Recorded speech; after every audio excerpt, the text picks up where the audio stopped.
서른도의 인생에서 가장 큰 슬픔은 1995년 42세의 나이로 교통사고로 사망한 큰형 설동호를 잃은 일이었다.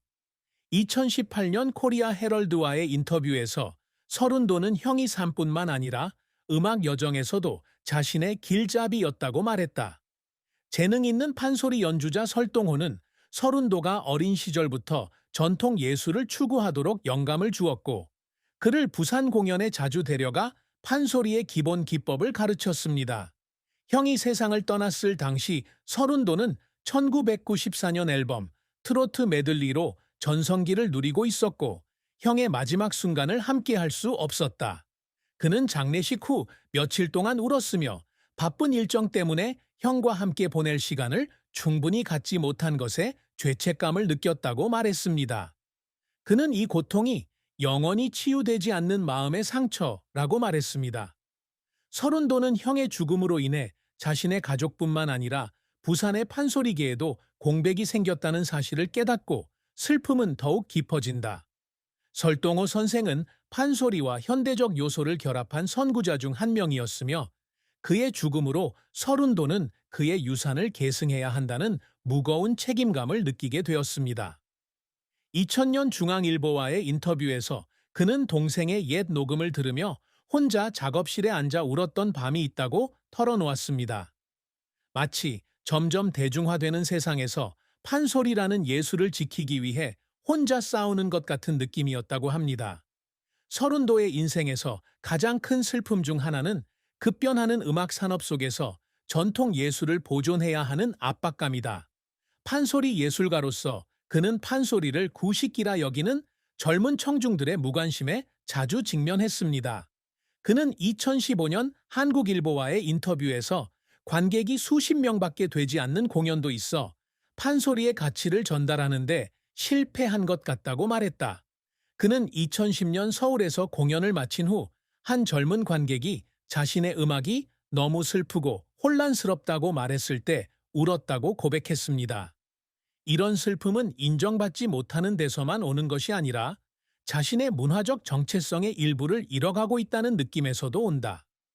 결국 서른도의 슬픔은 직장과 가정의 균형을 맞추는 어려움으로 인해 더욱 커진다. 그는 자주 투어를 다니는 아티스트였기 때문에 아내와 아이들과 떨어져 지낸 기간이 길었습니다. 특히 1990년대에 트로트 음악계에서 이름을 알리려고 노력할 때는 더욱 그랬습니다. 그는 2024년 KBS 월드와의 인터뷰에서 아들이 아버지가 집에 더 자주 있었으면 좋겠다고 바란다는 내용의 편지를 받았을 때 울었다고 밝혔습니다. 따라서 서른도의 가장 큰 슬픔은 음악에 대한 열정과 가족에 대한 책임감 사이에서 갈등하는 것이었고, 그는 용기와 인내심을 가지고 이러한 내적 갈등에 맞섰습니다. 서른도의 음악 인생은 부산의 가난한 소년에서 시작해 한국을 대표하는 판소리와 트로트 가수로 성장하는 이야기입니다. 그는 깊은 목소리와 깊은 감정을 전달하는 능력으로 전통 예술을 대중에게 알렸고, 1990년대에 트로트 음악을 되살리는 데 기여했습니다. 하지만 그의 여정은 영광으로만 가득했던 것은 아닙니다. 실패와 그를 울게 만드는 순간들로 가득 차 있었습니다. 서른도는 10살 때부터 부산의 지역 판소리 명인 김일구 선생의 지도를 받으며 판소리를 배우기 시작했습니다. 1975년 17세의 나이로 전주 국립판소리제에서 1등을 차지하며 판소리계의 첫 발을 내딛었다. 이러한 성공으로 그는 한국예술종합학교 카츠에서 장학금을 받으며 공부하게 되었고, 그곳에서 판소리 기법을 연마하고 전문적으로 공연하기 시작했습니다. 1980년에 그는 첫 판소리 음반인 춘향가를 발매했는데, 이는 춘향과 몽룡의 사랑 이야기를 담은 고전이다. 이 앨범은 비평가들의 호평을 받았으며 2003년 유네스코 무형문화유산으로 지정되었습니다. 1980년대에 서른도는 더 많은 청중에게 다가가기 위해 한국 대중음악의 한 장르인 트로트로 경력을 확장했습니다. 1994년 발매한 앨범 트로트 메들리는 큰 전환점이 되었는데, 부산 갈매기, 사랑의 이별 등의 노래가 KBS와 MBC 차트에서 히트를 쳤다. 이 앨범은 50만 장 이상 팔렸는데 당시로서는 인상적인 판매량이었고 그는 이 앨범으로 1994년 골든디스크 어워드에서 최우수 가수상을 수상했습니다.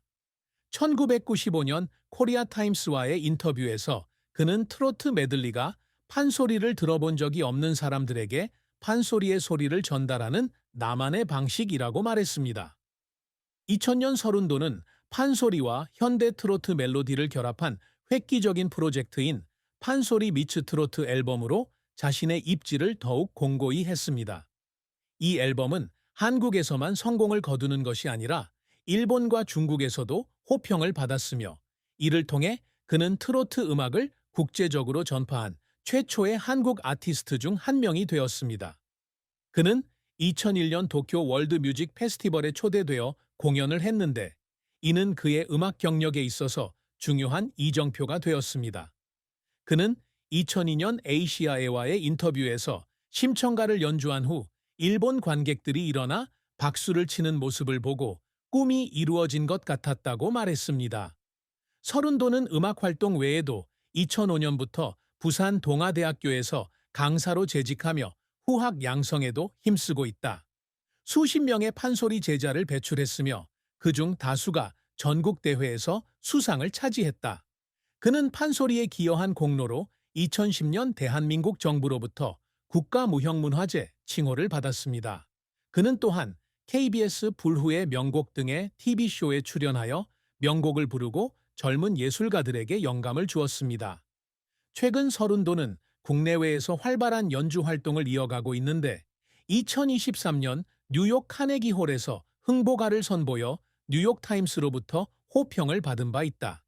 그는 2024년 KBS 월드와의 인터뷰에서 한류 열풍으로 인해 판소리가 점차 젊은 세대에게 받아들여지고 있는 상황에서 66세의 나이에도 여전히 공연을 할 수 있어 자랑스럽다고 말했습니다. 서른도의 많은 성공에도 불구하고 그의 경력은 실패와 어려움 없이 이루어진 것은 아니었다. 가장 큰 실패 중 하나는 전자음악을 통합하여 판소리를 현대화하려는 야심찬 프로젝트인 모던 판소리 2003 앨범이었습니다. 많은 투자에도 불구하고 이 앨범은 5만 장만 팔렸고 비평가들로부터 전통이 부족하다는 비판을 받았다. 그는 2004년 한국일보와의 인터뷰에서 평론을 읽으면서 형과 스승들이 남긴 판소리 유산을 배신한 것 같아 울었다고 고백했습니다. 또 다른 어려움은 1998년 서울가요제에서 공연할 때였는데 공연 직전 후두염으로 목소리를 잃었습니다. 그는 최선을 다했지만 공연의 절반만 끝낼 수 있었고 관객들은 실망했습니다.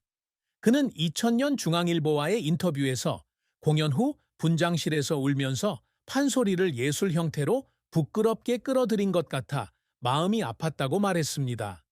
이 사건으로 인해 그는 회복을 위해 6개월 동안 공연을 중단해야 했는데 그는 이 기간을 자신의 경력에서 가장 힘든 시기라고 표현했습니다. 서른도를 울게 만드는 순간은 직업적 실패뿐만 아니라 현대 사회에서 판소리를 보존해야 한다는 압박감에서도 비롯된다. 2015년 코리아 헤럴드와의 인터뷰에서 그는 판소리가 미래에 사라질지도 모른다는 생각에 울었던 밤이 있었다고 말했습니다. 특히 젊은 판소리 연주자들이 판소리를 버리고 케이팝을 추구하는 모습을 볼 때 더욱 그랬습니다.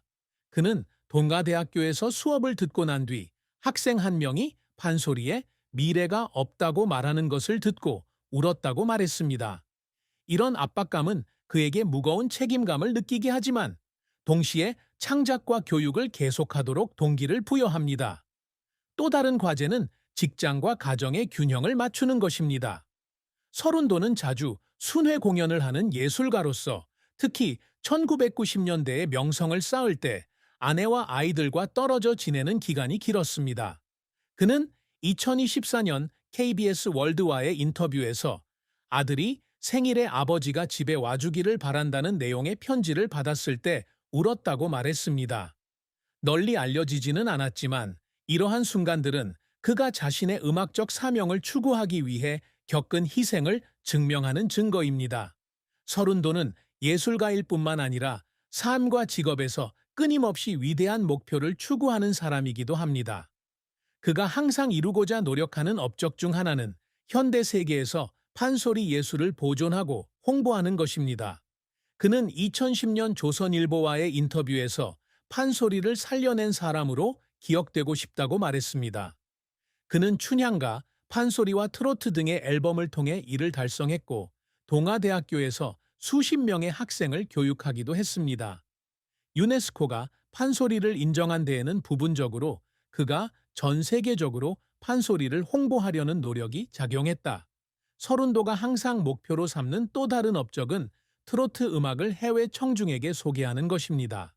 그는 2024년 KBS 월드와의 인터뷰에서 K-팝처럼 트로트 음악이 세계적인 현상이 되기를 바란다고 밝혔습니다.